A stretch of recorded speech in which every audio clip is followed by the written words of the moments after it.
Kamusta kayong lahat? Juvy's World here. Welcome sa aking channel. So for today's video, I will be showing to you all of how I trim the nails of my 3 months old daughter. So ayan, andito na siya. Gising na gising. I usually cut her nails kapag sleep siya, pero noon nga as soon as I put her down in the car seat, nagising siya. Kasi ang car seat andun siya sa hallway anyway. Kaya ito, so we'll see how I go. Sana ay hindi siya masyadong malikot. So before I get started guys, ipapakita ko sa inyo muna yung kit na gagamitin natin for today. So this one here, maliit na bag, parang travel siya, pouch. Nabili namin ito sa Kmart dito sa Australia, and I will show you guys what's inside. So ito yung kakailanganin natin. Hindi naman ito lahat, but anyway, I will show you because this is really a good idea and it's very cheap as well. So ilalagay ko sa description ang kit na ito guys, para mabilis ninyong mahanap. And this is not a sponsored video by the way. Hopefully hopefully someday. Pero anyway, ito yung laman nito. So meron siyang parang brush, comb, and then nail file. So this is what we need. This is for baby, exclusively for baby, new baby. So ayan, scissors. Tapos meron pa siyang very safety talaga siya.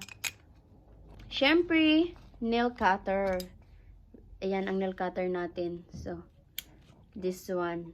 Yes, baba, this is what we need. So ito yung gagamitin ko guys, kasi nasasanay ako dito. I'm used to using this nail cutter. Kasi sa Pilipinas, diba, ito lang naman yung ginagamit natin palagi.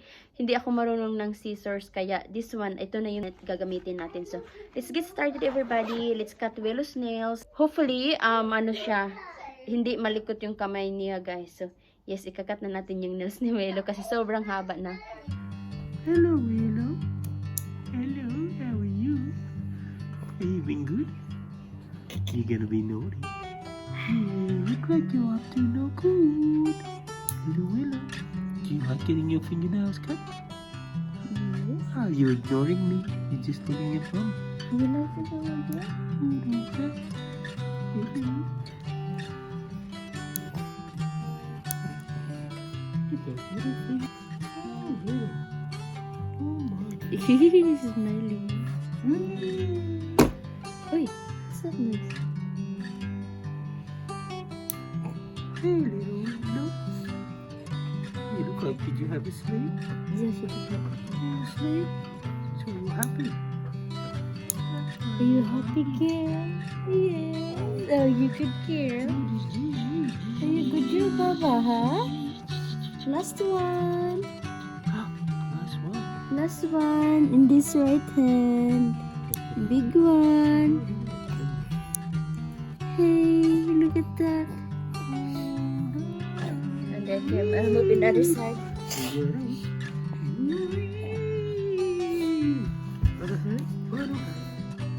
Here we go. Here we go. Okay. What are you doing? You're hiding. Are you hiding You're there? hiding.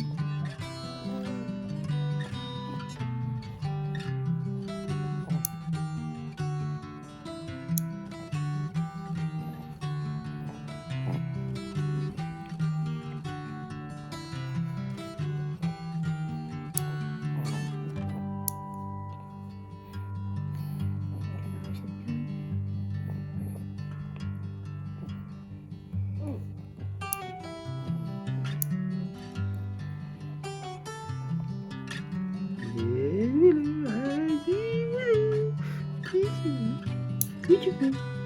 I see you.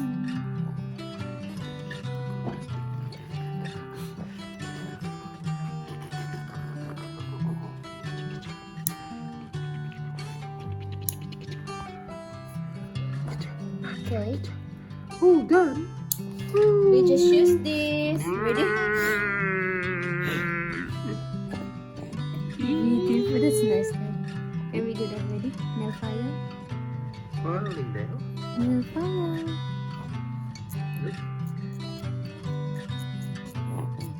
Do you like it over there?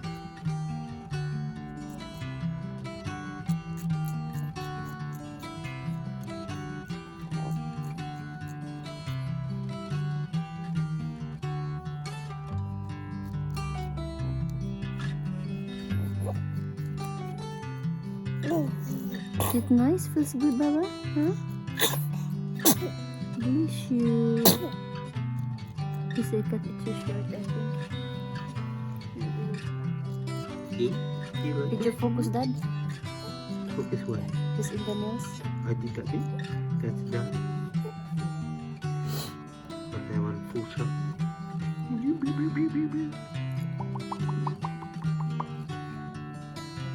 Ready, you do it. All done.